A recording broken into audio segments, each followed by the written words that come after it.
You're listening to Revenge of the Drive-In, the podcast where Jim and Patrick watch and discuss a drive-in double feature, consisting of horror films, spy films, exploitation movies, erotic thrillers, sex comedies, and the like. Our ultimate goal is to determine if these two movies, randomly selected from a list of over 1,600, would make for a good drive-in double feature.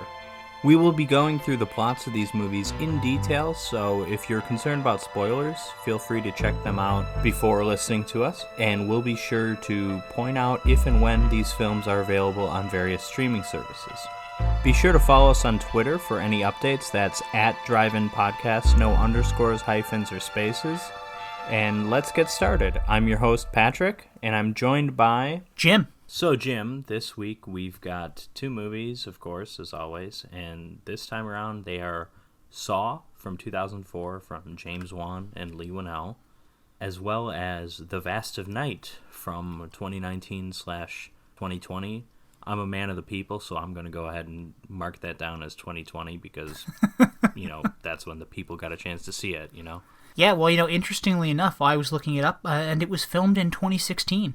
Okay, yeah, this has the feel of, I don't know if this is true for most or even, it's definitely not true for all, but a lot of movies that are, Amazon originals seem to have been made a while ago and just couldn't find distributors for a while. Probably what the case is here.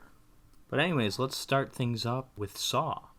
Jim, had you seen this before? I understand you had it on DVD, which came as a surprise to you. So. Yeah, well, because I'm not really a DVD collector, but my family, I guess, as a whole, are, whatever. And okay. I thought I was probably the only person in my family who had seen this movie, because nobody else is, I guess, really into that Saw, gory, torture, porn stuff.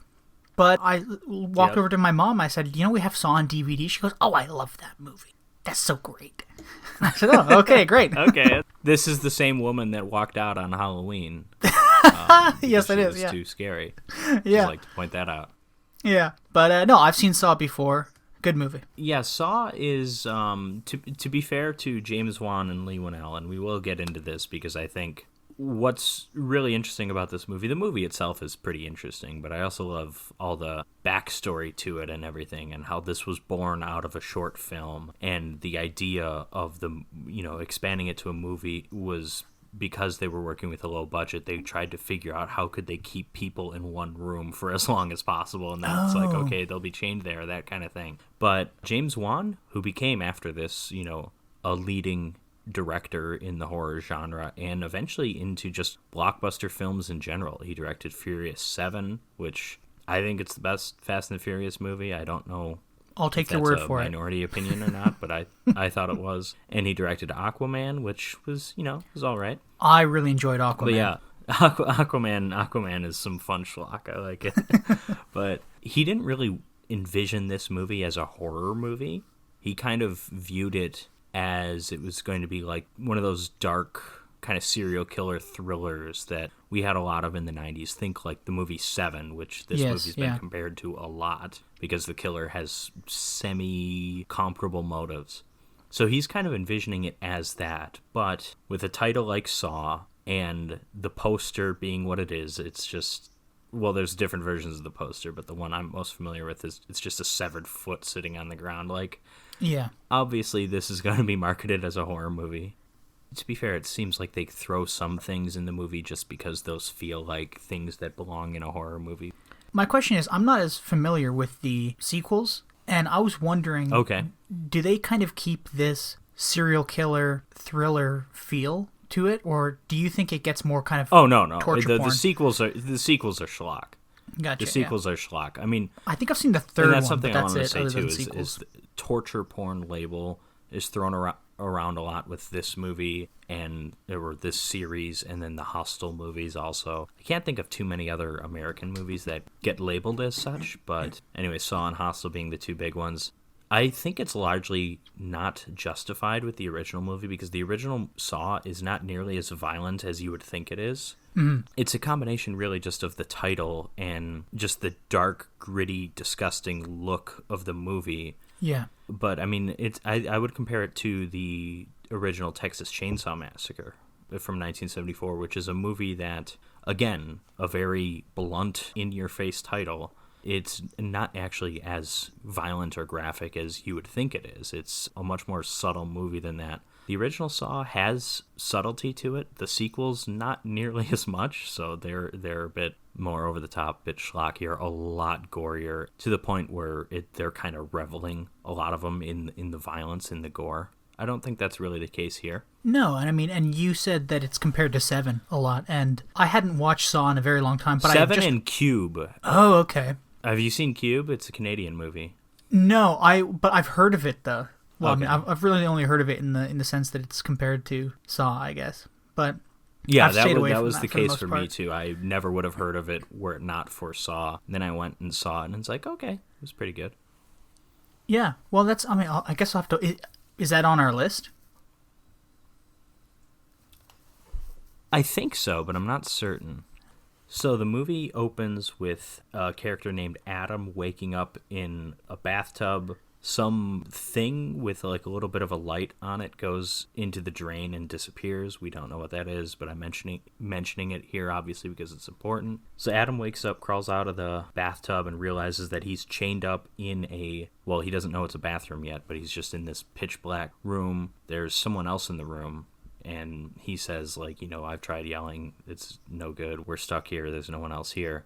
But they eventually are able to turn on the lights, and he sees that it's just this disgusting, disgusting bathroom. I mean, the art direction in this movie is truly one of the highlights. I mean, this room is disgusting. And you feel for the characters just seeing them in this environment. It's a place that you don't even want to walk into, even if you're wearing like shoes. You know what I mean? Like, it's a place that is so disgusting. Hazmat. You need a all. hazmat suit just to wander in here. Yeah, Maybe two. It's disgusting. But yeah, anyways, the two characters here are Adam, and then we've got Dr. Lawrence Gordon. He's played by Cary Elwes of The Princess Bride fame, and Adam is played by the screenwriter Leigh Whannell, who, I'm sorry, Leigh, I think you're a great screenwriter, and you've directed some really good movies over the past few years, like The Invisible Man and Upgrade, but he's not a good actor.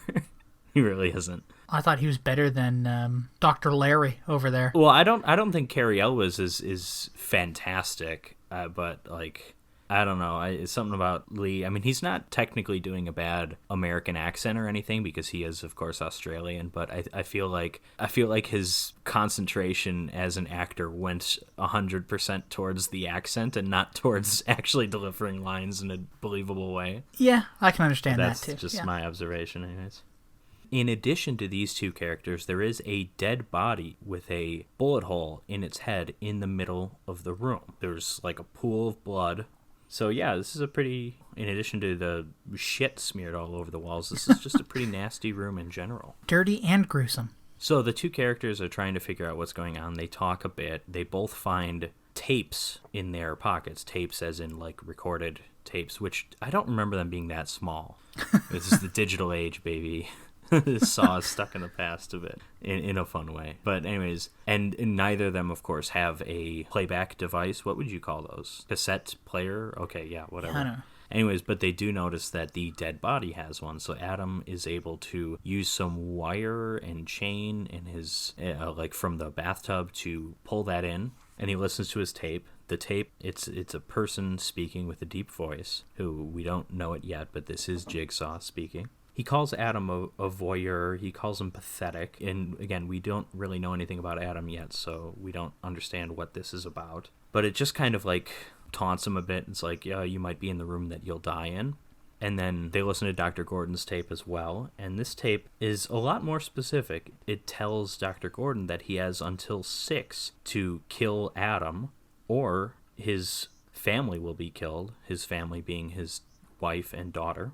Mm-hmm. It does mention also that there's something about there being a lot of poison in the blood, referring to the dead body in the middle of the room. But there's another line that kind of gives more on this, because when he hears this, Dr. Gordon isn't necessarily thinking, okay, I need to kill Adam, let me poison him with the blood. He's not thinking this yet. He gets another clue that gives him this idea later.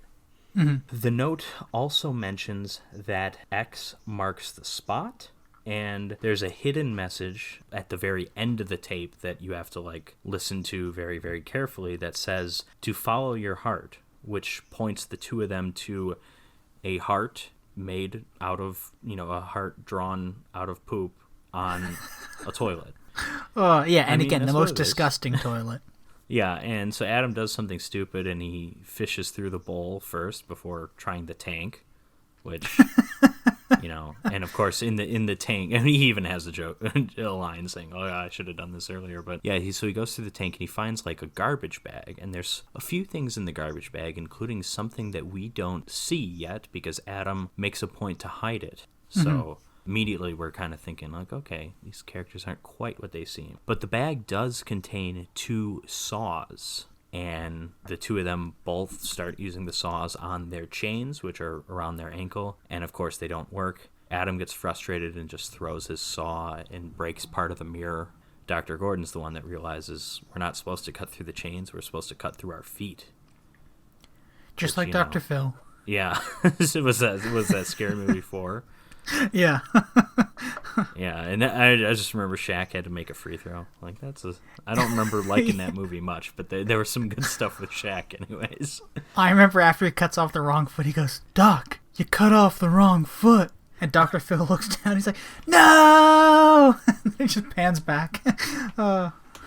After Dr. Gordon figures out that, okay, we're supposed to cut through our feet, he then is like, hang on, I think I know who did this, which this is kind of just a problem with the structure of this story when you're with these two characters in this spot, but you want to show some of the outside world through flashback or whatever. You're not always going to have a clean way to get to there, you know what I mean? Mm-hmm. Like, we have a couple scenes here where we get exposition through flashback. They come kind of at random points where Dr. Gordon's like, oh, wait, I remember this. And it's like, what shouldn't this have been on your mind already when you found yourself chained up in a locked bathroom? I don't know. I feel like this would have been at the forefront of my mind. But anyways, so Dr. Gordon's flashback starts not with Dr. Gordon. It starts with a couple of cops, including Detective Tapp, played by Danny Glover, a man who I think we can all agree is getting far too old for this shit.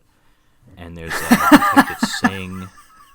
Shut up. There's Detective Singh and there's Detective Allison Carey, who's played by Dina Meyer. She's barely in this movie. She pops up in a couple of the sequels. That's a big thing with this series is people will show up for like a scene or for a couple of lines. Then in the next movie, they're like a super important character, which is one of the things I like about the series. It makes it feel like this was all thought out, even though it absolutely wasn't.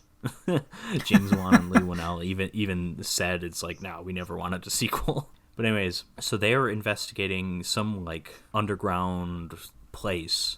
Everything kind of all looks the same. It's lots of greens and grays, and everything looks really industrial and gross. Yeah. But anyways, there's this like field of razor wire, and there's this character who is dead in there. And then they find a tape, and it comes from the same voice we had already heard. And it says something like, hey, you cut yourself a few weeks ago. Now, if you want to live, you will have to cut yourself a lot to climb out of here. And so it's like, how badly do you really want to live?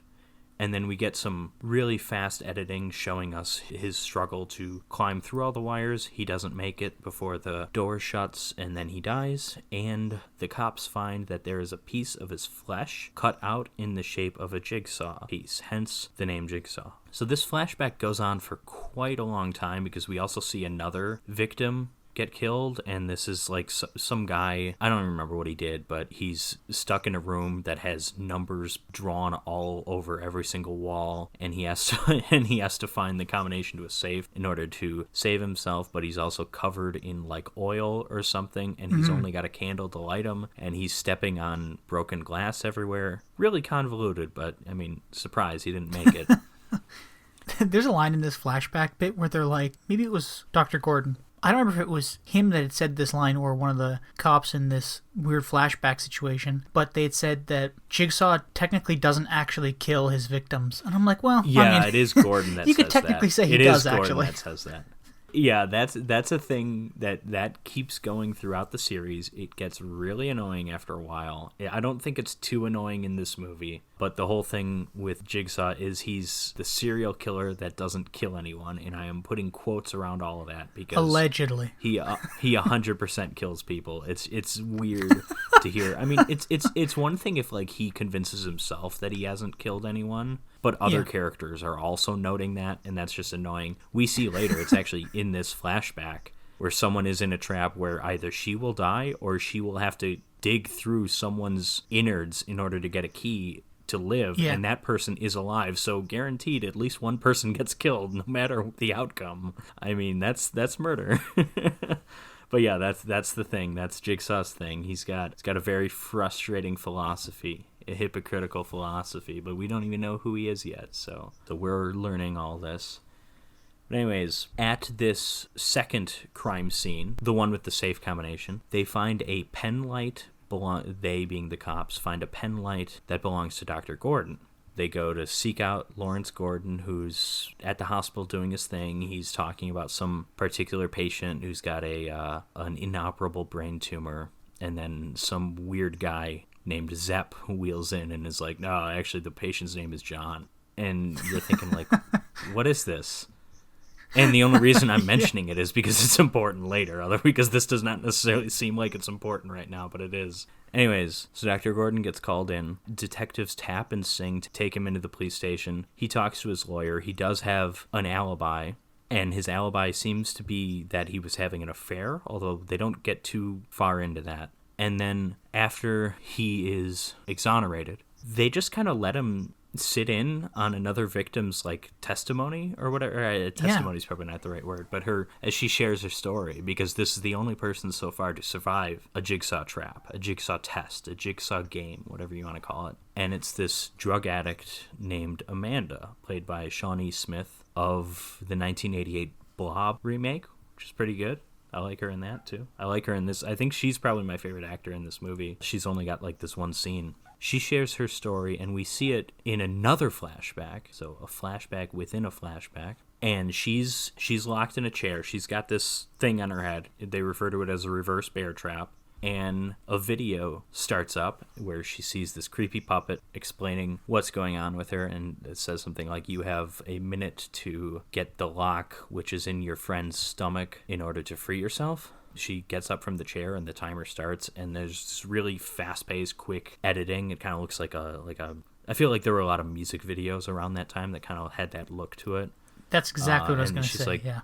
Anyways, I think it's really effective in this scene. I like it a lot. I like it more than I did with the razor wire stuff. But anyways, she picks up a scalpel and is ready to dig into her friend's stomach when she notices that he's alive, in which the puppet in the video said that he was not alive. But she goes for it. She carves through him. This is probably the goriest scene in the movie, even though it's not nearly as gory as it could be. It's not nearly as gory as it would be if this were in a sequel. And she gets her key, and she takes off the bear trapper right before it goes off. And so that's her thing. She's safe. And then the puppet wheels himself over on a tricycle and says, like, congratulations, you're alive. Most people are so ungrateful to be alive, not you. And as she's back in the police station talking to Detective Tapp, she agrees with the puppet. She's like, I mean, he helped me. Like, I was a junkie. I was going nowhere with my life. This puppet taught me the meaning of life, that kind of thing. And it's to kill other people. Which is a little weird. It's a little weird. Well, no, not yet. Don't spoil the sequels. I don't even know if you knew that was spoiling a sequel. But no. You ruined Saw 2 Take and that, Saw 3 audience. for everyone listening. Tapp has to let Dr. Gordon go, but as we see later, he never actually believes that Gordon isn't behind it. Even though he had an alibi, he still believes that he has something to do with it. So anyways, we're back in real time at the bathroom when Adam figures out that the little piece of mirror that broke off was actually like a two-way mirror. And so they break the rest of the mirror and see that there's a video camera looking at them. And they wave to it, yell at it, like flip it off. And then we see at the other end, there's not the other end, but on a computer somewhere is some guy who goes, I can see you. And we see just like a tiny bit of his face, I think. We still don't, get our full reveal yet. We then get another flashback in this, or I'll call it, this is a flashback. It's confusing because the flashbacks don't always announce themselves and then eventually you're at a point and you think this is a flashback, and then it kind of turns out to be present. So the movie's a little, it's a messy movie, I think. I don't even think it's a little messy. It is just a messy movie. Or even you're confused if the flashback is not even really a flashback, it's just happening at the same time as this is happening. Well, yeah, but I mean, this next one's definitely a flashback because it's Dr. Gordon outside the bathroom. Yes, yeah. I mean, just in general, the flashbacks go on for so long. Some of them, they cover the same ground sometimes, and they have flashbacks within them. So this movie it's a messy movie. It does kind of come across as a filmmaker's first movie. I'm putting this less on Wan, and I'm putting this more on Whannell, who's though both of them are credited for the story, Whannell is the sole screenwriter in the sense that screenplay by. And I'm going to say it's a bit of a messy script, even though I do like the script just for its creativity. But yeah, anyways, this next flashback, Dr. Gordon's at home. His daughter claims there's a guy in her bedroom, so she gets her dad to tuck her in, and her dad, of course, is a business. Well, he's not. He's a medical doctor, but they're very much doing that. Like, oh, he doesn't pay enough attention to his family. He cares too much about his work thing that you see with a lot of movie dads. I feel like it doesn't work here because his job is saving people's lives. Yeah. Although technically, I guess technically because he says he's being called into work, but we will learn later he's not actually being called into work. I think this is the call he gets from his graduate student, that pretty woman. Yeah, I think but I'm not sure, right. Again, because the flashbacks, you're not sure what is when sometimes. But anyways, yeah, it's gotta be that. But anyways, he has to go because he gets paged into work. Yes, there is a pager. We've got cassette players and we've got pagers in this movie. This is 2004. And at this point in the bathroom, again, end flashback, Adam is taking an interest and asks Dr. Gordon about his family, and he tosses him his wallet to show the pictures. But Adam finds a photo of his daughter tied up with a gun pointed at her head, and he decides not to show Dr. Gordon this for reasons unknown at this point. I mean, maybe he's just trying to not distress him, I suppose. And on the back of this photo, there's a note saying something like, sometimes you see more with your eyes shut. They don't do anything with that information just yet. We still have more flashbacks. So in this flashback, after Dr. Gordon leaves, like immediately after, his daughter is abducted, as is his wife, by a creepy guy hiding in the closet. He's got like a stethoscope on him and a gun. So possible clue, stethoscope, hospital, maybe. Mm-hmm.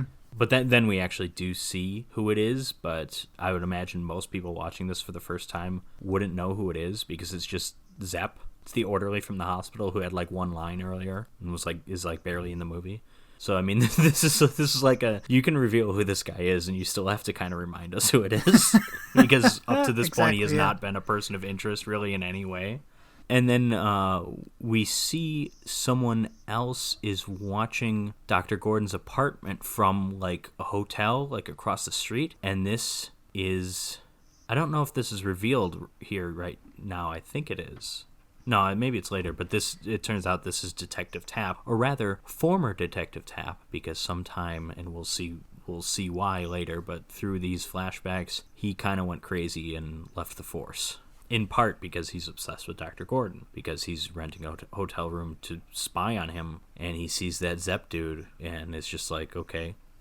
He doesn't really know what to make of that information right now. And I mean, to be fair, we aren't either. Also, what kind of a name is Zepp? Yeah, that's fair. Well, they do, no, I was going to say they do say that's a nickname. They don't technically confirm it's a nickname, but there is I don't want to give too much away, but there is a line saying it's like, oh, people call you Zepp. And so it's like, is that short for something? Zephaniah, maybe? Zephyr? I don't know. I kept on typing Zepp into my phone, and it kept on autocorrecting to Zepulon. So I don't know. Okay, Zepulon Hindle. Here we go. And then we get I think it's like another flashback, but Tapp is watching the video from Amanda's reverse bear trap thing over and over again. He hears a distant fire alarm sound, and then he also recognizes gang graffiti on the wall, and his partner, Detective Singh, is like, oh, that gang only had like a 4-block radius of their territory or whatever. So they're able to narrow it down where the video was shot.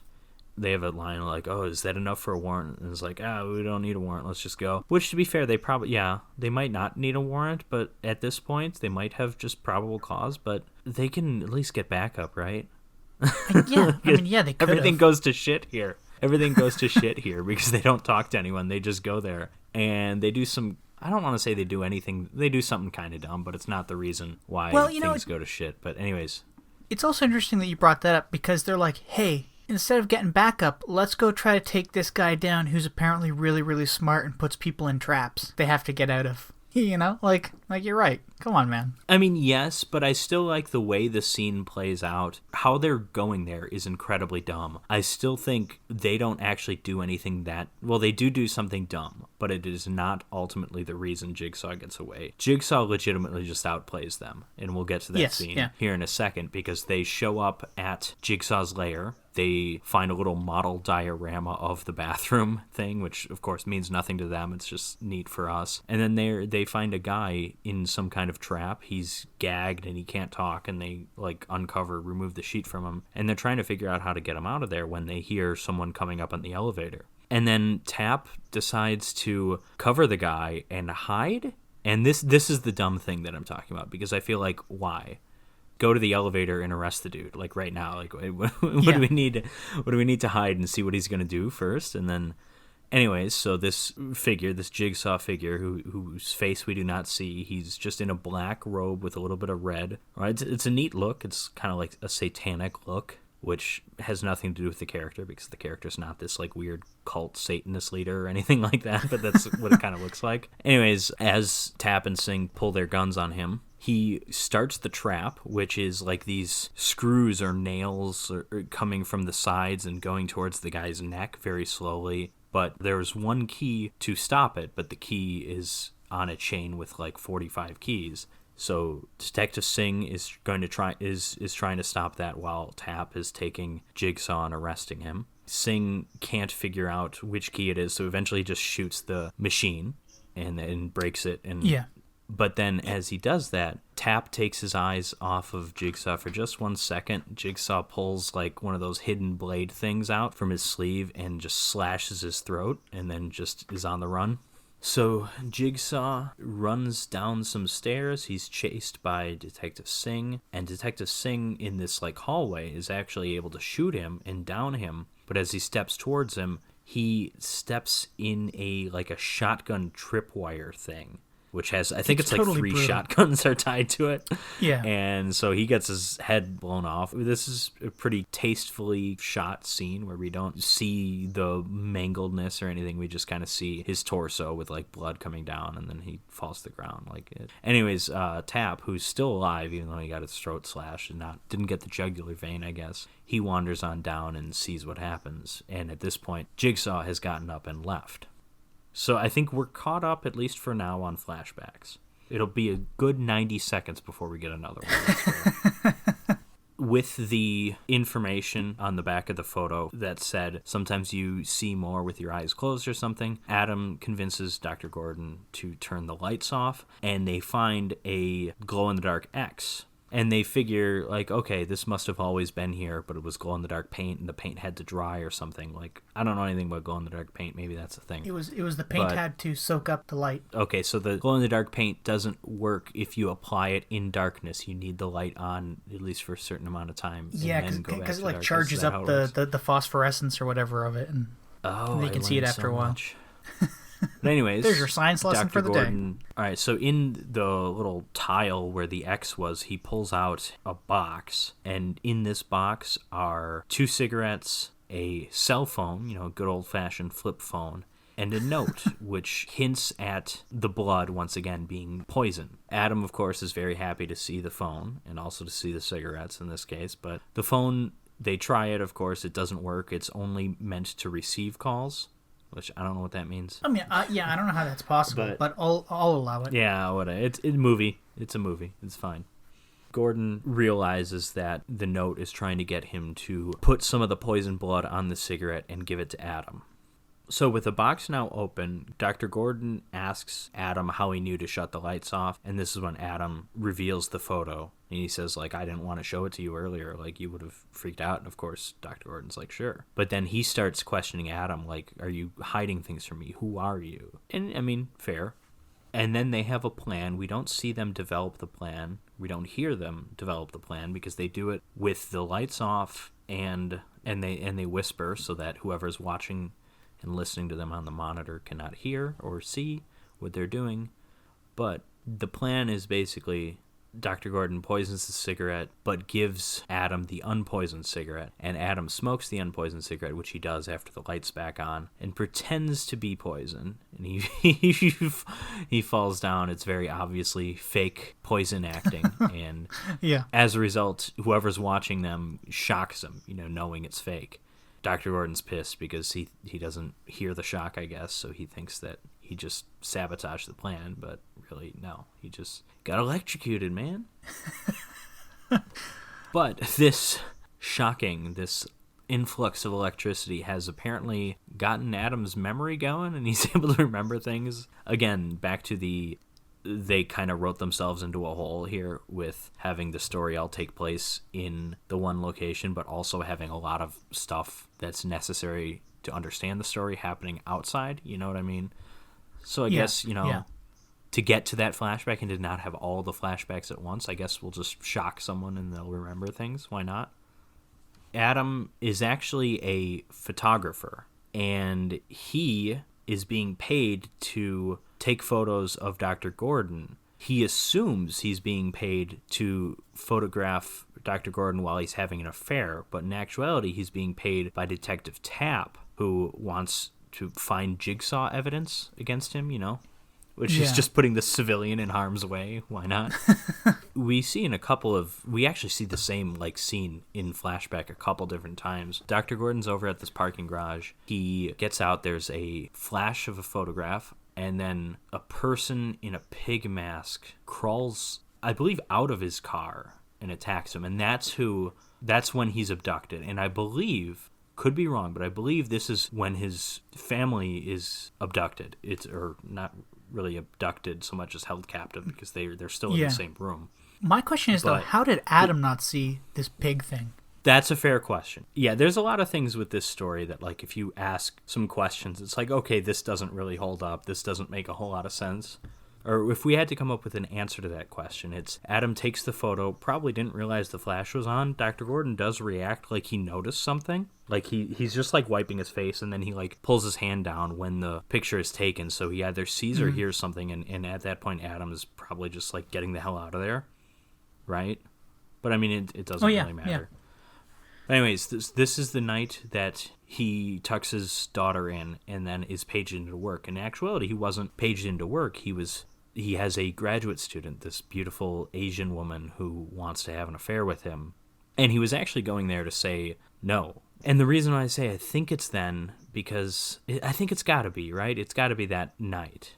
But he's abducted. He's down for the count. And we see more with Adam just hanging around his place after he's developing his photos, and then he hears something inside his place. This is my favorite scene. It's this and the reverse bear trap, I feel like, the real show stealers, both of them. But yeah, anyways, this scene's really, really tense. This is great stuff. He hears something, so he goes wandering around his pitch black apartment. He's using the flash from his camera to kind of see his way around. So it's a really well-crafted, well-shot scene. And he finds the puppet in his room, which freaks him out. He beats the puppet down with a baseball bat. And then he's looking in his, and it's when he's looking in his closet that he takes a photo. Just for a brief second, you can see the person with the pig mask, and then he's attacked. It is really a fantastic scene. I don't think we gave it justice right there in my description, but you definitely have to watch it, because that might be one of the only scenes in this movie that is genuinely horrifying. It's just so tense and scary. It's a scene that I always forget about because it doesn't involve a trap in any way. It's so far removed from what I associate this series and this film in particular with. You know what I mean? Mm-hmm. Yeah. I always forget Adam doesn't spend 100% of the movie in the bathroom.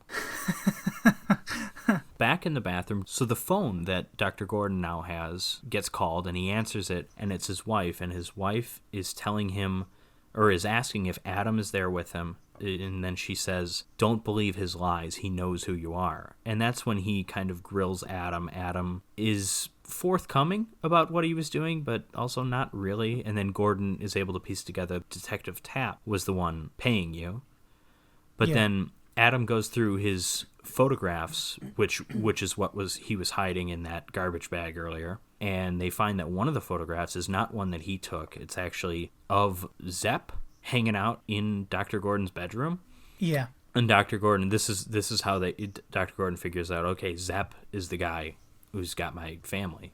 When he gets another phone call, he starts threatening Zepp before he realizes that it's actually his wife that he's speaking to. And we're at 6 o'clock here now, so Zepp is ready to kill the wife and child. But Gordon's wife frees herself from her bonds and is able to fight back. There are gunshots, which alerts former Detective Tapp as he goes and tries to help, or tries to just figure out what the hell is going on, because he still really doesn't know. So Gordon's wife and kids are able to get away, but he's listening to them on the phone while this happens, so it sounds like his wife was fighting for her life and got shot, right? Yeah.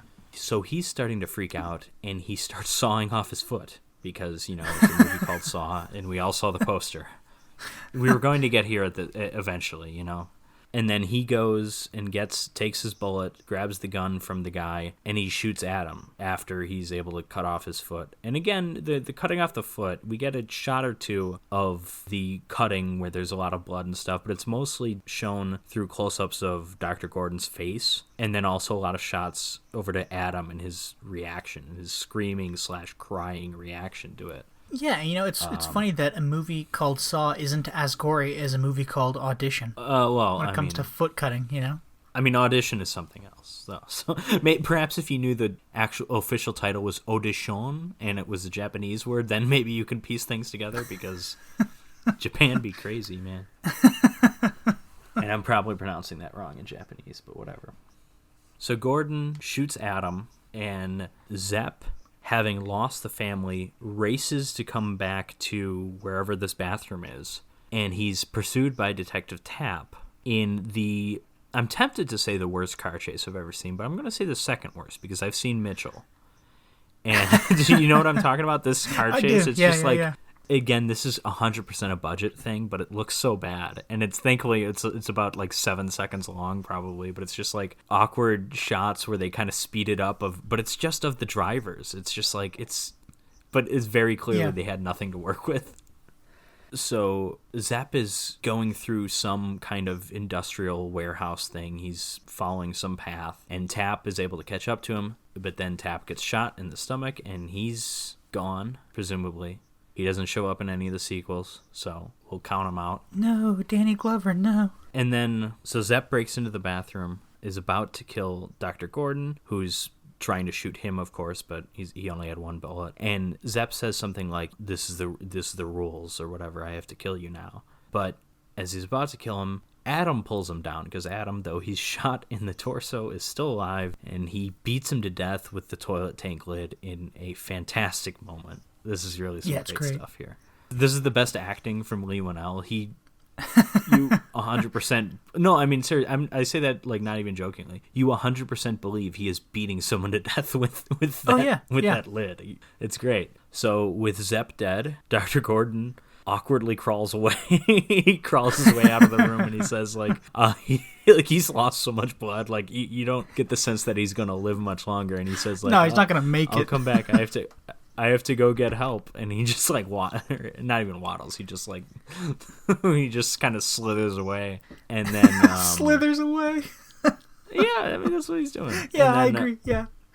And then Adam fishes through Zepp's clothing looking for a key, but he doesn't find a key. He does instead find another tape, and he listens to it, and it starts with, hello, Mr. Hindle, or as the people at the hospital call you, Zepp.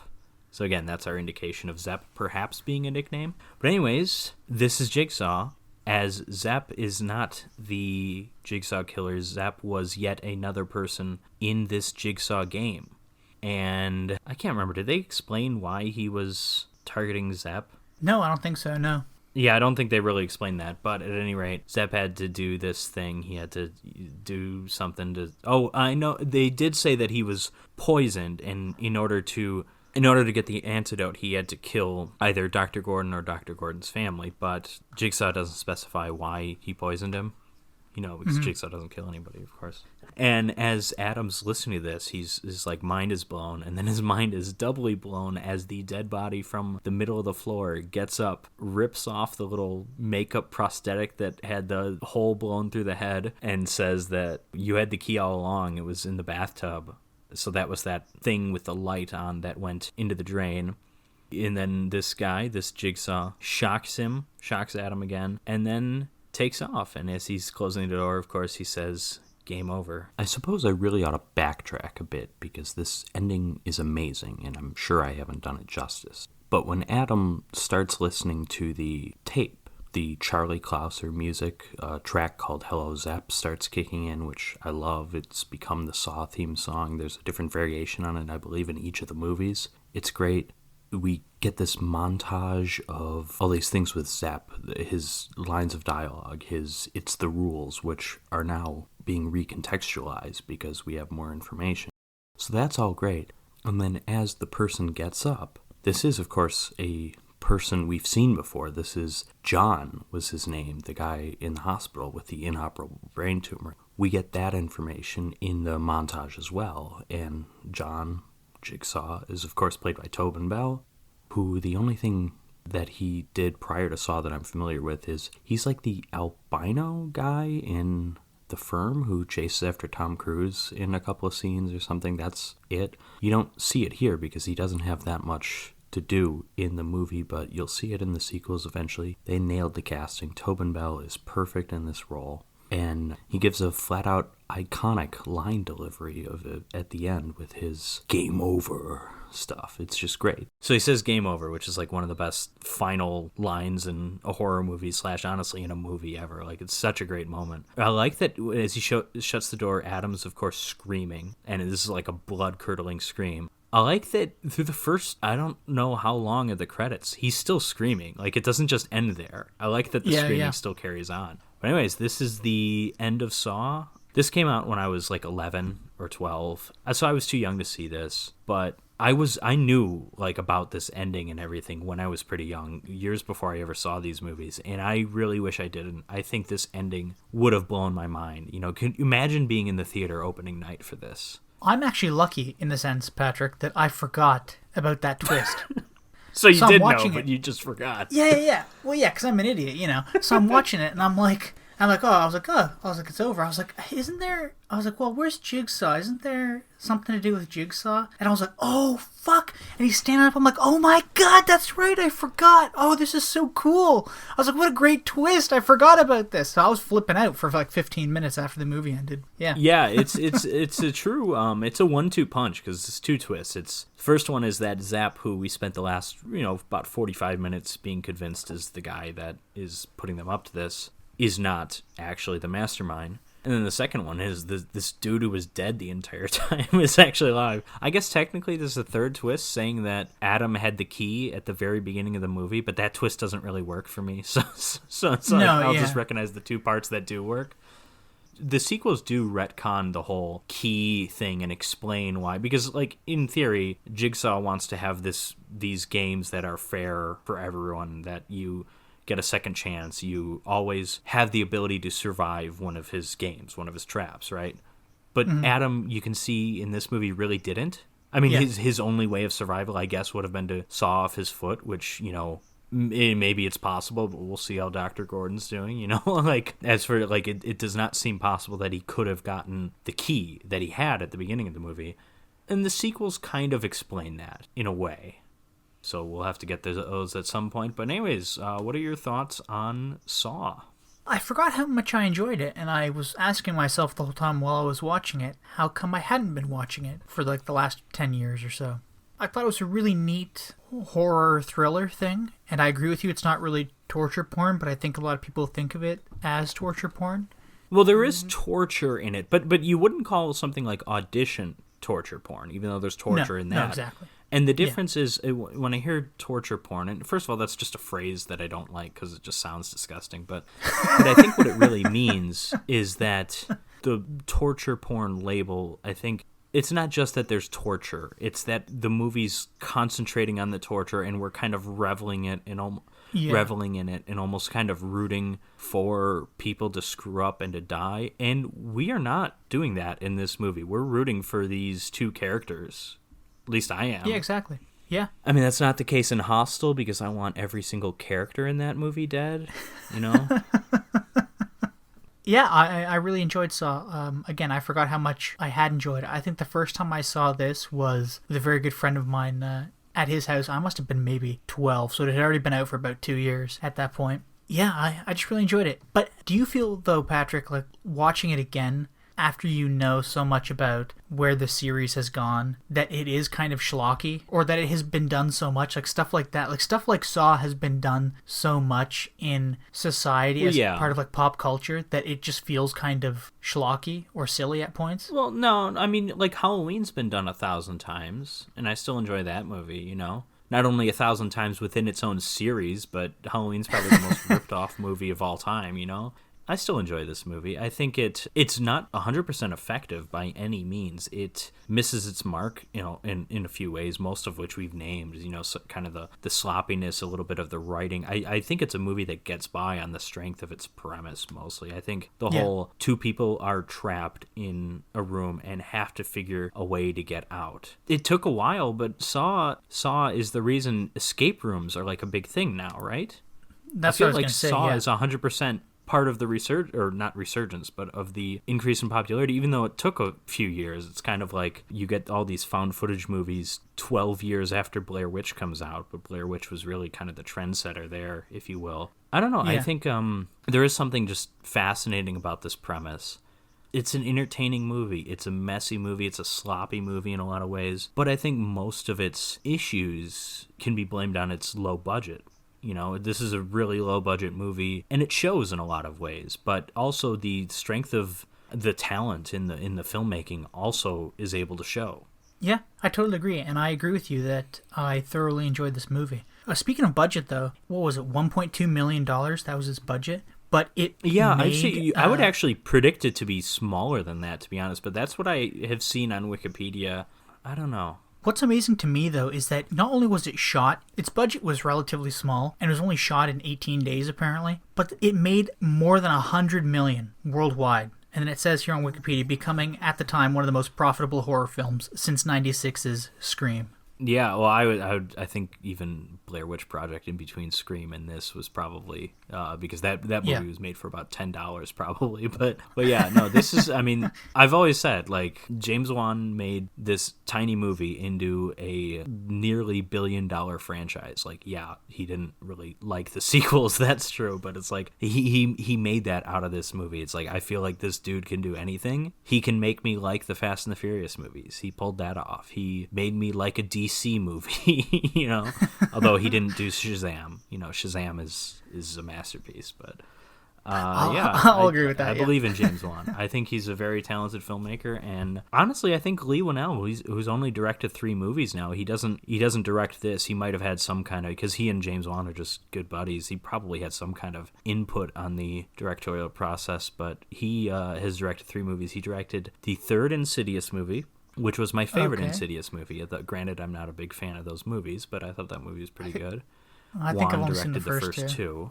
And then he also directed Upgrade, which came out a few years ago, which was excellent. And he directed The Invisible Man from 2020, which I thought was incredible. So I think James Wan it might not even be as good a director as Leigh Whannell. But they're both good, so, you know, can't go wrong with either of them. They're talented people. Well, and I guess when they get together, they create a pop culture phenomenon that'll last for 20-odd years, you know? Like Dead Silence? Yeah.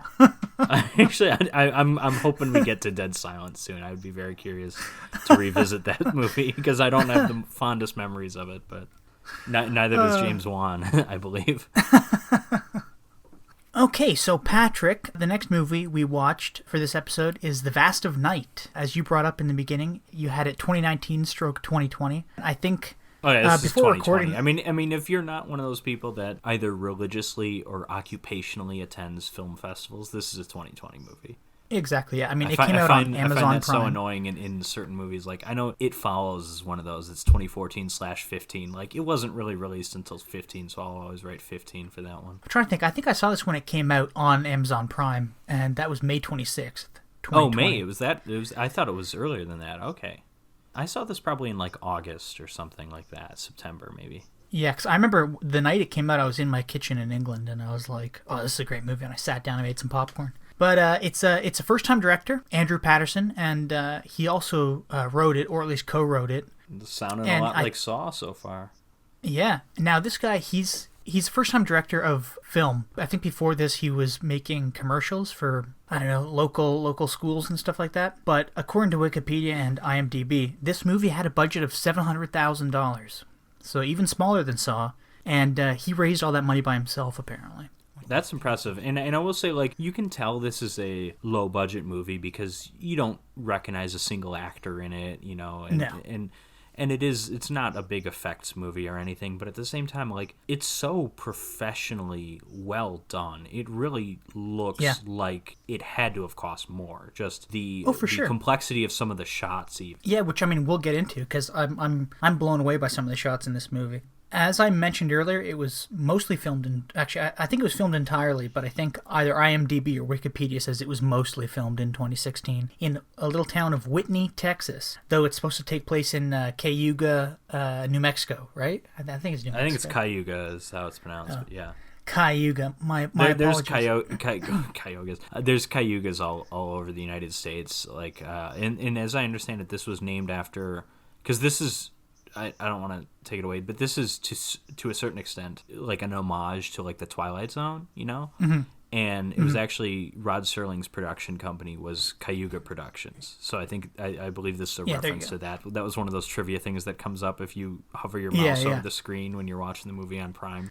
Prime's all right and stuff, but I do like that feature for all these trivia bits and stuff that come up when you're watching the movie. Yeah, so to get into it, the first 20 minutes of this, you know, I'm not even going to call this a movie because I don't know about you, Patrick, but I have something that, in my head anyways, I differentiate between films and movies. And for me, this is a film. Something like Aquaman is a movie. I understand what you mean, and I'm, like, conscious of the difference, but, like, I'll still kind of use them interchangeably. I mean, it can be fun to sarcastically refer to something like Picasso Trigger as a film. So, you know. Exactly, yeah. Anyways, the first 20 minutes of this, we, as the audience, follow Everett and Faye, who are the two main characters in this small town of Cayuga, New Mexico. Well, we open first with, like, a Twilight Zone type thing on the television. Exactly, with, like, it's like the Twilight Twilight Zone the intro.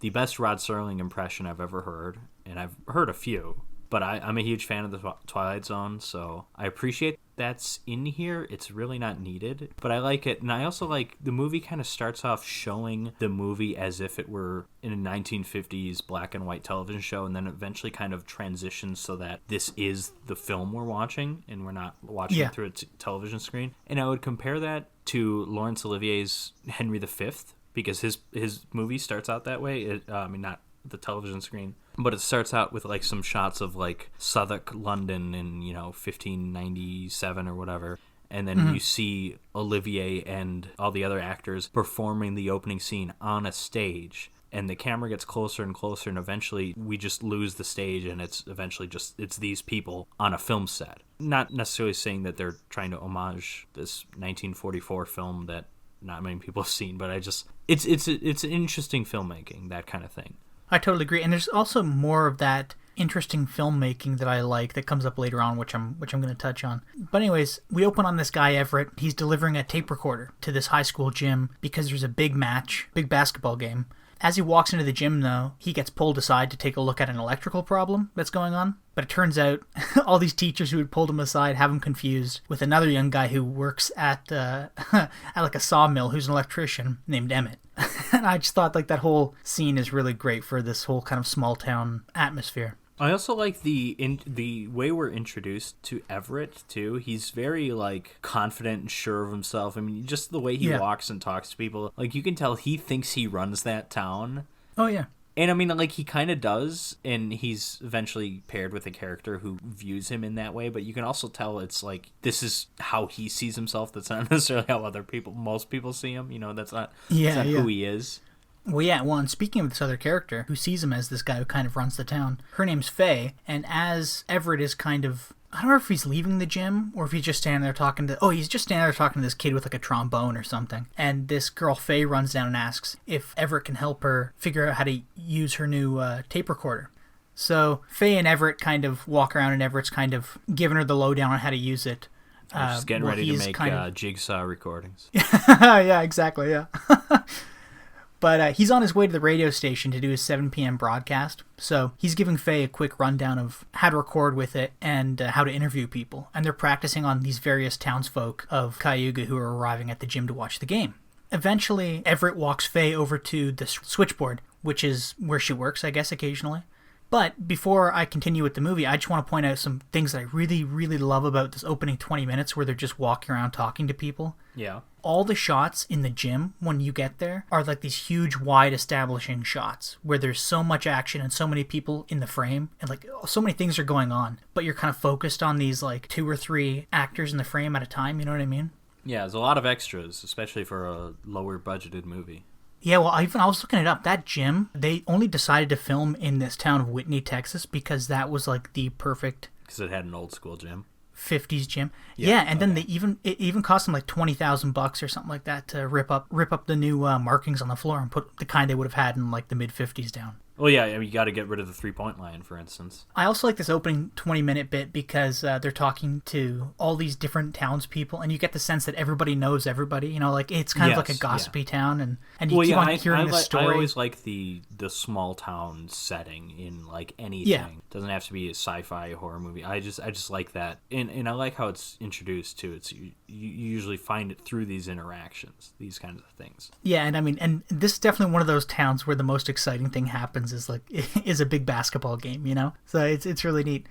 But my favorite way that the 50s era is depicted in this whole opening bit, other than the cars and the clothes and, I guess just the cars and the clothes, is all the slang that Everett uses. So I don't believe he drops a daddy-o, but there's a lot of the classic 50s stuff. Yeah. Well, at one point, I think, like, Faye goes, "You want to hear something interesting?" He goes, "Yeah, come on, tell me. Raz my berries." You know? It's just so great. Or like they're talking about recording. He goes, "I'm gonna teach you how to bake biscuits." Yeah, there's something about biscuits. I remember the biscuits. And then there's another bit where he's trying to teach her how to like interview people. So they're interviewing this guy, and he says, "Faye, ask him this question that you were asking me." And she goes, "Sir, have you ever heard the term bacon 940 in a war movie?" And the guy leans into the mic. He goes, "Actually, I think that's breaker 940." And he's like, "See, I told you." And she's like, "Oh, but I was close." And he goes, "Cut the gas, cutie. You were a mile wide." You know, I just love all this kind of slang and 50s lingo. It's great. Yeah, so eventually, you know, we're treated to this shot of Everett and Faye, or these various shots, I guess, of Everett and Faye walking across town. And the whole town's deserted because everybody's going to this basketball game. Right. So to get back to where we were a few minutes ago, Faye relieves this other switchboard operator, which there's a great joke in there. I don't know if you caught it, where she was like, "How does the other team look?" And Faye says something like, "Oh, they look tall. They had lots of Indian boys on their team." And the woman goes, "Oh no, they're going to beat us like a drum." And I'm not just saying that because they're Indian. So while Faye gets there, Everett walks to the radio station, and this is where the movie really starts, 20 minutes in. Faye's at the switchboard. She turns on the radio to listen to Everett. Almost as soon as his broadcast begins, it's interrupted by this strange, clicking, staticky noise. And eventually it stops, but it comes through on one of her calls on the switchboard. Yeah. Then the phone rings, as she's trying to figure out what this noise is. The phone rings again, because she's going to patch somebody through to somewhere else. And it's this woman who's being drowned out by this loud, windy static sound. And you can hear her dog barking in the background, and you can just kind of make out her saying, "There's something hovering over my property. It's round." And then there's like, it's like a tornado. Then the line just cuts. Oh, I also want to point out, this scene is like almost 10 minutes long. It's just like a continuous shot of this actress. But it's engrossing. I don't know what it is about this movie. Yeah, it sucks you in, and it's... Yeah, absolutely. And a lot of that is the performances here, even though the actors aren't doing a whole lot in this scene, for instance, in terms of like dialogue. But both actors, Sierra McCormick playing Faye, and somebody Horowitz, I think was his last name, playing the other dude. Yes, yeah. Yeah, you're right. It's something Horowitz. I didn't write it down, though. All right. Anyways, they're both so good. Like, Horowitz is great at doing that confident, I run this town kind of thing. I love the scene where I think it's the same guy that they're interviewing about the bacon thing, but he just like talks to that kid, and the way he talks to him is like, oh, I would have thought you'd have to be 6 by now or something. Like, he's just like really good at doing that kind of thing. He's also great at doing like the 50s slang, which you kind of mentioned. And then Sierra McCormick is so good at playing this like innocent, confused, pretty shy, but like friendly woman. And in her like accent, she does this like perfect like 50s accent kind of thing. Mm-hmm. I don't know if this actress is American. It wouldn't surprise me to learn that she's like English doing this kind of transatlantic thing. I don't know. I wouldn't be surprised either. And you're right. She plays this kind of naive small town girl perfectly. And she's from North Carolina, apparently. Oh, wow. Which, as you and I both know, there is an island in North Carolina that's technically British soil, or part of it is. So maybe she is English. Yes, it is. I'm holding out hope. Yeah, so after this crazy staticky call comes through with this woman on the other end, Faye tries to get a hold of the sheriff. But apparently they left to go investigate a truck that was flipped on the highway, and she's told that by somebody else that she patches through. So eventually, Faye calls Everett at the radio station to tell him this program was interrupted by this weird noise, and she patches the noise through so he can listen to it. And he goes, well, you just leave it on the line and I'll broadcast it and we'll see if anybody's heard of this. Before we get into this next scene, there's this great scene, Patrick, and I love this scene so much. And I don't remember if I saw it on Amazon Prime somewhere, but it's this almost continuous long shot of the camera leaving the switchboard operator room and going all the way across this town to the radio station, wherever it is. But like, I think there's maybe 2 or 3 really perfectly cut and like perfectly hidden cuts too.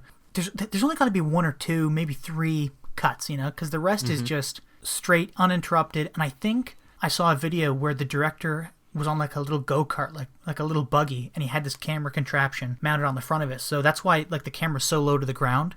Yeah. This is an impressive couple of shots. So again, however many shots they use to pull this off, it looks neat, it looks great, but it's also kind of like, it doesn't do much for me in terms of like, it's impressive to look at, but that's kind of all it is for me anyways, a visual. It doesn't do a whole lot to enhance the story or to drag me, to pull me further in. And that kind of reflects how I feel about the movie in general. I do like this movie. I think it's a very good movie, but it's a movie that I appreciate and I'm impressed by more in terms of its technical qualities, the direction, the cinematography, even the performances by the 2 leads. That stuff all works for me a lot better than the story. You know what I mean? Yeah, I do know what you mean. We'll get back into that, I guess, probably when we're done talking about this. But yeah, I'm sure. I mean, like, I guess if you say that's sort of a complaint I have, but it's also it's kind of a praise too, because this movie is really impressive. I've now actually seen this movie as many times as I've seen Killer Workout, which I think is now 6. So I've seen this movie about 5 or 6 times. You've seen Killer Workout since we've recorded that episode? Oh yeah, of course. Yeah, I've watched it like 2 more times. Jesus. Yeah, I know. Every day we stray further from God.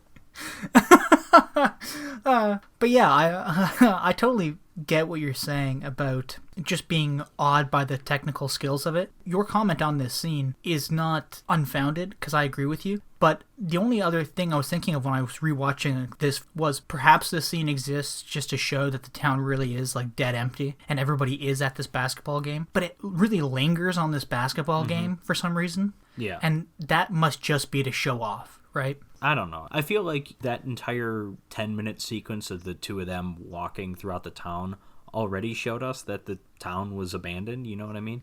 Mm-hmm. Exactly, yeah. When we as the audience get to the radio station with Everett, Faye patches through a caller who's named Billy.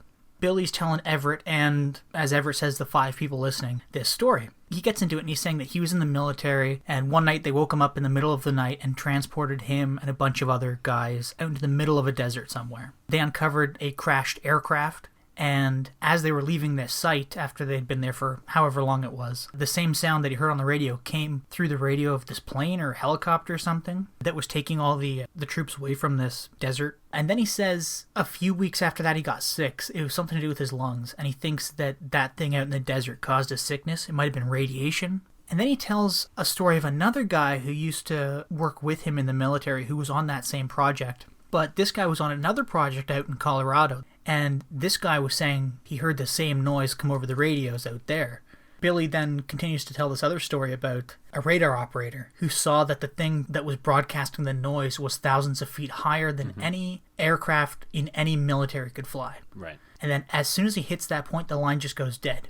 So Faye tries to get him back. And I guess eventually, I don't remember exactly, but he does call back, and he tells Everett that if he doesn't believe him, at this point it's off air, right? And he's just recording him. He says that, like, I can't put you on air right now because he's all kind of like hoity-toity. He's like, there's a breach of ethics here. If I can't confirm anything that you're saying, I can't spread lies. Yeah, tell me your name, tell me your address, give me your number. Yeah, because I can't verify any of this. It's like, okay. Yeah.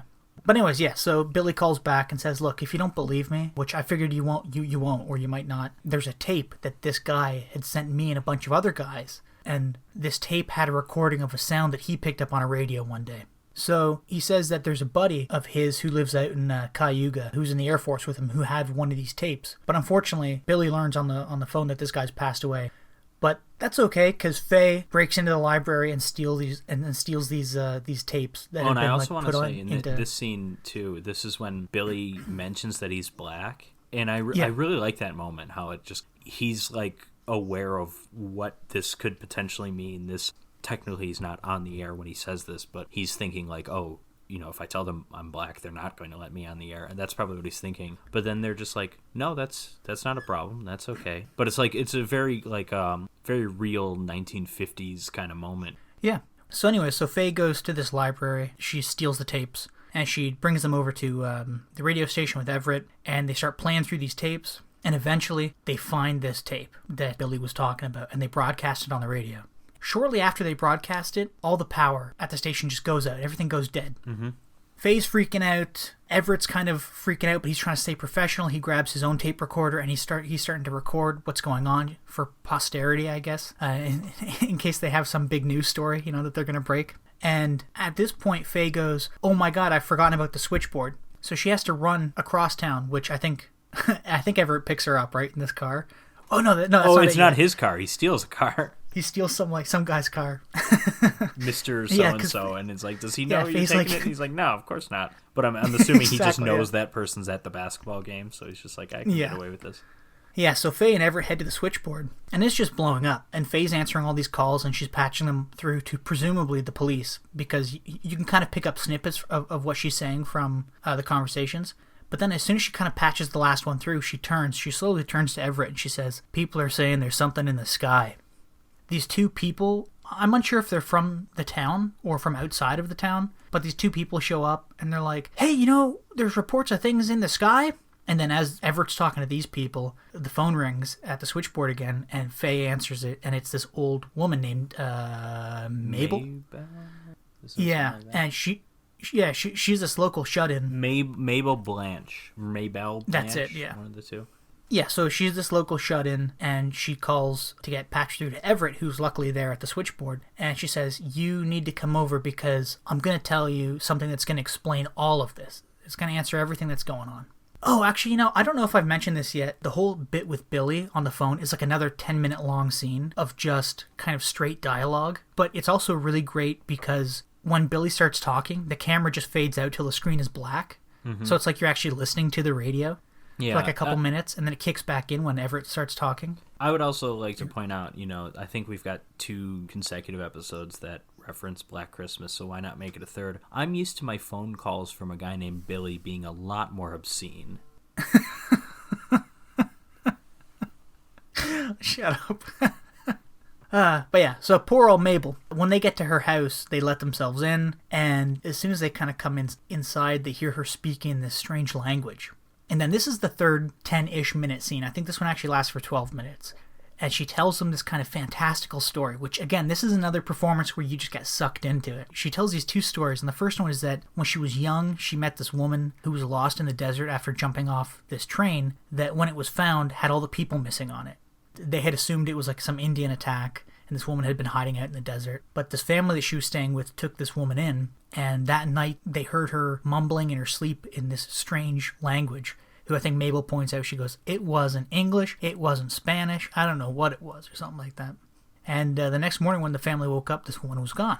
Mabel then tells Faye and Everett that she had this bastard son with a lineman. And one night, this baby began to say the words in its sleep that this crazy woman had muttered, like a decade before or something like that. So Mabel wrote all these words down, which is what she was repeating when Faye and Everett came into her house. But she continues, and as she's continuing, the camera keeps on slowly kind of panning in. Everything's just getting so intense, and you're just so engrossed in this story. And she goes on to say that one night when her child was 4, it got really windy outside, and it sounded like a large windmill. And Mabel recited these words to her son, and he stared up at the ceiling and didn't respond to anything.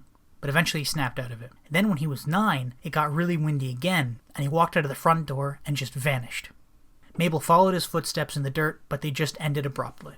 So she said that she believes that there are beings in the sky. Nobody in the movie calls them aliens. Everybody calls them things or beings. Right. But she believes that there are these beings in the sky who are kind of swaying people to do things with these noises, with this communication that they occasionally broadcast or something. And she also says that these beings like it when people are alone and they stay away from big cities. They're always causing conflict on Earth, yada, yada, yada. Faye really shooken by this, and Everett not so much. He doesn't really believe her. Yeah, a lot of this does come across as like crazy old lady talk. I mean, there's enough in this that seems relevant to what we've seen so far, but a lot of it is just like, I don't know about that. Well, I like this scene because, again, it's like the small town vibe, because when she finishes telling this story about this crazy woman that was like boarding with her and this family when she was a kid, she said, in the morning she took off and she stole a horse. Can you believe that? So if you ever hear the witch of whatever, that was her. It's like all this like crazy old lady gobbledygook that old ladies sometimes spout. I thought it was a great scene. After this, Faye realizes, oh my god, I've forgotten my baby sister, who's supposed to be with a babysitter. So Faye rushes back home, and the babysitter's missing, which there was a bit earlier where she tried calling home, but she couldn't get through. But not important. So anyways, the babysitter's missing, so she grabs her younger sister, and she takes her with her and Everett. And then Everett and Faye run into this couple that we'd briefly seen before who were saying, oh my god, there's like a saucer or something in the sky. And they say, it's just outside of town. So they all hop in this car and they drive out towards this area where this flying saucer is apparently. While in the car, Everett is telling this couple what Mabel said, and he plays this recording of her reciting these words in this alien language. And the couple stop. Just like Mabel said in her story, this couple just kind of stop, just start staring upwards as they're driving. So they almost get into this car crash because of it, and they kind of snap out of it, but Faye and her baby sister decide to run into the woods, or rather Faye decides to run into the woods with her baby sister. Right. So Everett hops out and chases her.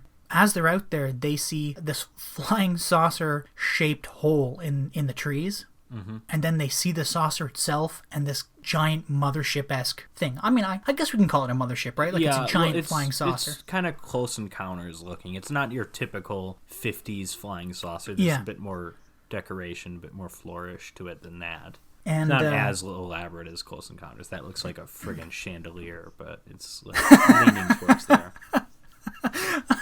Yeah, that's how I'd describe it, yeah. But they look up, they see this saucer-like ship going into this giant mothership sort of thing, and the music is swelling, and then it starts getting really windy. Faye leans into Everett, and Everett kind of holds Faye and her baby sister, and then they vanish. And the only thing that's left behind is this tape recorder in the dust. So back in town, the basketball game is over, everybody's exiting the gymnasium, and you can see that some townspeople are confused, like there's an empty car out in front of the empty switchboard room building. Yeah, there's no sign of Everett and Faye, and the movie just ends there. Mm-hmm. Yeah, so Patrick, what did you think of The Vast of Night? Well, I'll start first by saying, like, the ending. This is a small, independent movie. You kind of expect movies like this to end in this kind of, like, I don't want to call it a non-ending, but a bit of an anticlimax. Like, so I'm not going to complain about that. overall, I mean, I do like the movie. I'll just kind of reiterate what I was saying earlier. I'm really impressed by the movie, the look of the movie. It's gorgeously shot. It's really well directed. The acting from the two leads, outstanding. But that's kind of where my enjoyment ends, other than a few sequences that are like really, really good. For the most part, like, I don't find this movie that entertaining, even though it is good. I see what you're saying. I mean, I think that's going to come back when you ask me a certain question that you ask me at the end of every podcast. I agree with you. The ending for me, well, I mean, I have two main gripes about this movie, and one of them is the ending. Okay. I don't know if it was really rushed or something, but it just seems like it was kind of rushed, and I'm left wondering, like, why did Faye run out of the car and into the woods? Well, okay, you know? I have something to add to that, because the thing that I don't understand why this is in there. Why is the sister there? Yeah, I don't get that rid either. of the baby sister. We don't need that, and it just makes the ending a little bit more like kind of sad. I mean, yeah, they took the sister too. Why do we even need the sister in here? I just don't get it, and every time I watch it, I just get more annoyed by the last like 2 minutes of it, because I'm just like, why does this need to be in here? There's really no need for it. And then I think even before they get into this couple's car from out of town or whatever, Faye realizes that the babysitter is actually home, and she was just on the roof trying to see through the clouds at this flying saucer or this ship. So it's like, you could have just brought your baby sister back home. Or just not have the baby sister. That didn't really need to be part of the film. Yeah, just don't write it in. But yeah, so that's really one of my main gripes. My other one is the cutting to that kind of bluey tube television screen. I like it at the beginning for the introduction of like that kind of Twilight Zone theme. Yeah. And I like it when Everett's talking to Billy, and it kind of, the camera cuts to that bluey screen, but there's like a radio on the screen, like an old-timey 30s, 40s radio. Yeah.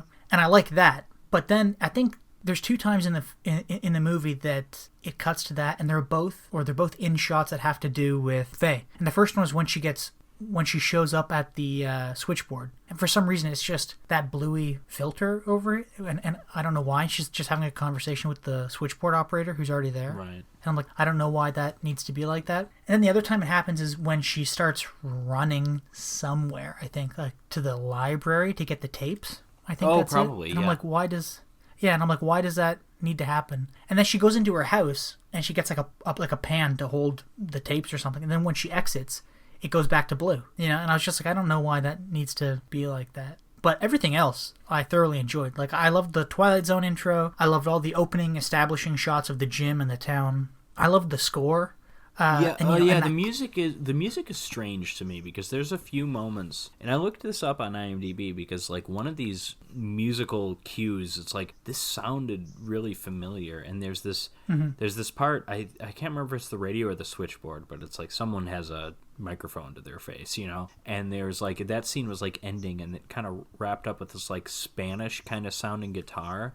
And I've heard that before, haven't I? And I like looked it up, because it didn't sound 50s to me. It sounded like 67. It sounded like kind of psychedelic to me. And I didn't find the answers. Maybe I hadn't heard that before, and it just reminded me of something else. I'll say the score was interesting. I thought early on I didn't much care for it. Later on, I thought the score was really good towards the end of the movie. So I don't know if it was just a matter of I had to get used to the score a bit, or it might have just been I liked the music that they were doing at the end, and it felt like it worked and enhanced the movie better than it did at the beginning. I don't know. Yeah. I mean, well, even at the beginning, there's a score where it's like people clapping their hands, and then like a 50s guitar riff or something. And I really like that for all the interviewing scenes at the beginning. And there's also, I guess it's not really a score, but the sound, like that alien sound, like that clicking, I really like that. And that reminds me, because you and I spoke about this before, but that reminds me of the of the alien clicking noises in Signs. Oh, I don't remember noises in Signs. I don't remember much about clicked. That movie. I don't remember if it was they came over the radio or the television, but they clicked. But then, so I mean, for me, the highlight. Off M. Night, huh? Yeah, absolutely. But I mean, he's fucking washed up. No offense, M. Night. No, take offense. This director please. might have some life in him. Yeah. Yeah. I confess I have not seen any of the films from the so-called Shyamalan-essence, the Split and those. I haven't seen those movies. Yeah, I haven't either. I have faith that Split is at least better than his other shit, but I don't know. We need that phrase, though. Like, McConaissance is like Everybody knows that Renaissance. word, right? We need a Shyamalan Yeah. Renaissance, but maybe he needs to make a couple more really good movies before that's truly yeah. in the cultural zeitgeist. And a couple good movies in a row. Like, come on. Going back to The Vast of Night, though, I don't know about you, but for me, the three standout scenes are the switchboard scene, the scene with Billy on the phone at the radio station, and the scene with Mabel in her house. Those are my three favorite, most engrossing scenes. For I me, think. it's mainly just the Billy scene. I'm not that I don't like the others, but the Billy scene to me is on a pedestal far above the other two. Now, and I think I looked this up, and I think the actor who gave the voice of Billy and the actress who played Mabel, I think they're both stage actors from, like, the Austin area of Texas. Okay. Which is pretty interesting, too. And I think that kind of maybe shines through with the actress who plays Mabel. Yeah, I mean, I really enjoyed it. I think this is one of my favorite movies I've seen in a while, but more favorite for what you brought up, because it's technically interesting and stunning in scenes. Mm-hmm. I don't know, like, I think there's movies I enjoy watching more, but this one I just like putting on the TV and looking at it. Right. Yeah. This is one of those examples of, like, I mean, this director, clearly very talented. I would be curious to see him do a movie. I'm sure the next movie, well, I shouldn't say I'm sure, because I don't know how many people have actually seen this movie.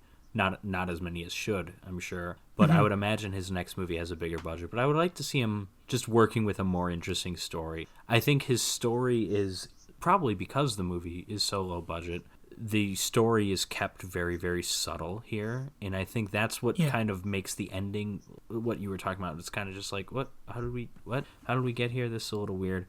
If he can still keep his subtleties as a director and just have a story that's more expanded upon, if that makes any sense. I think there's a good chance that I like this guy's second movie more than I like this one, even though I do like this one. I agree with you. I would like to see what he could do with a larger budget. And I'm sure if he did have a larger budget... Well, and again, I'm not even sure to say I'm sure, because I think one of the things that makes this movie work is that it is his vision, and it is the way he wanted it done. You know what I mean? Yeah. It's not like... There were 3 writers, but I think he was the main writer. I think he probably had 2 other writers just to kind of tidy up whatever he didn't feel like tidying up almost. Well, and yeah, I think we can't really speculate on that kind of stuff. Yeah, no, exactly, yeah. But I mean, I think being a director-writer, again, I've seen this footage of him riding around on this little go-kart with this camera setup thing in front of him. And, you know, I don't know. I think that's one of the things that makes this movie work for me. It's just that it is this one singular thing, and it's how he told it. There's no, like, big explosions, you know. And, like, sure, the spaceships at the end of the movie look a little cheesy and silly. They didn't look as bad as I would, you know, you tell me that this movie was made for $700,000 and you look at it and you see that, okay, maybe most of the budget probably went to setting up some of these complicated shots and or these costumes and cars and stuff. I would have expected the UFOs to look a lot worse than they actually do. Not that they look great. Yeah, good movie. I enjoy it. Oh, yeah, so check it out on Prime Video if you so desire. And that leads us to my question to you, Jim. Which of these 2 movies do you prefer? Well, I mean, now, is this which one do I like more, or which one was more entertaining? Just answer the question. I don't know. How am I supposed to respond to that? I like The Vast of Night more as a movie, dare I say it, a film, but Saw, for me, was more entertaining. So you're going to answer the question? Or just make me interpret the answer to the question? Let's go with The Vast of Night. I like The Vast of Night more. See, I'll be a little bit more direct, even though I think I'm essentially saying the same thing that you're saying, because I think The Vast of Night is a better movie. Saw, to me, is a lot more entertaining. It's also, we didn't talk about this at all, it's also a better drive-in movie. The Vast of Night is slow in a good way. It's slow in a good way, but not in a drive-in kind of way. And Saw, no, you're right. The story's moving as fast as the editing. You know, it's a wild ride, really, from start to finish. I do think The Vast of Night is a better movie, but like I'm gonna pick Saw as a better drive-in movie / more entertaining watch. It's an easier casual watch, which I think you'll definitely agree. Although maybe I say that, and maybe not, because you have to freaking follow everything. You have to follow the flashbacks, and maybe it's not a good casual watch, come to think of it. But well, you know, I think the thing, because I was thinking about this earlier, as I have to, I guess. And I agree with you. I think Saw is a better drive-in movie, though The Vast of Night is a better movie. But the thing that makes Saw also a better drive-in movie is that at this point in 2021, on, I'll date this for you, on January 3rd, 2021, Saw has been so entrenched in pop culture for the last 15 years that it has kind of gained a mass following, not even just this cult following, but it's also spawned so many sequels, imitators, video games, yeah, etc. Exactly. And I mean, and this is a movie that if you've seen any movie after the first Saw movie, you're like, oh, I see Jigsaw laying right there in that hospital bed, you don't actually really have to pay attention to it, because you're not watching it for the storyline, right? You're watching it for kills and people doing silly things that don't necessarily make sense, and people hating each other in a dirty, disgusting bathroom room, People almost having affairs with their incredibly attractive graduate students. That woman was gorgeous. She has 2 lines in the movie, and I'm like, who the hell is this? How is this person Bring not her super back. famous? I looked her up, and it's she's done some things, but I will say yes, Saw's better drive-in. I will say though, I mean, I don't know how you would have it, but I would have The Vast of Night first as the first feature. Yeah, the reasoning for having Saw first, it's really because generally we're looking for the second movie can be the weirder one, the more violent one, the faster paced one, the funnier one, the more sex filled one, which there's no real sex in Saw. Saw is this disgusting movie that you don't want to touch, which not that there's sex appeal in The Vast of Night either, but it's I was the reasoning in having Saw first, even though it clearly fits more the second feature criteria, is that Saw is super popular. As you were saying, it made over 100 million. It's not obscure by any means. The Vast of Night is kind of obscure, and it's the second feature is usually our less mainstream one as well, so I kind of had to pick between second feature genre-wise, style-wise, but first feature in terms of popularity versus first feature in terms of style and second feature in terms of popularity and I just, not many people have seen The Vast of Night, I'm sure. More should. It's a good movie. You're right, it should come first here. I will agree. But that leads us into our next question then. Jim, how does this work as a double feature? Do you recommend it? That's a good question. I'm only going to say no because The Vast of Night is so slow, and because I would put The Vast of Night in that separate category as a film, whereas Saw is, though I really enjoy it, and there are lots of scenes in Saw I do like. Being this kind of pretentious schlocky and asshole with this. Well, I don't mean to be, but you know what I mean. It's no, I don't think it works. I think Vast of Night is too slow. They're just too different. They have such different vibes going on. I think they do work as long as The Vast of Night is first, because The Vast of Night is slow, and it gives you that ending that you're just even though it's a good movie, you don't end on a high note. You end on kind of a, huh? And Saw, yeah. Boy, oh boy, do you ever end on a high note with Saw. That ending is incredible.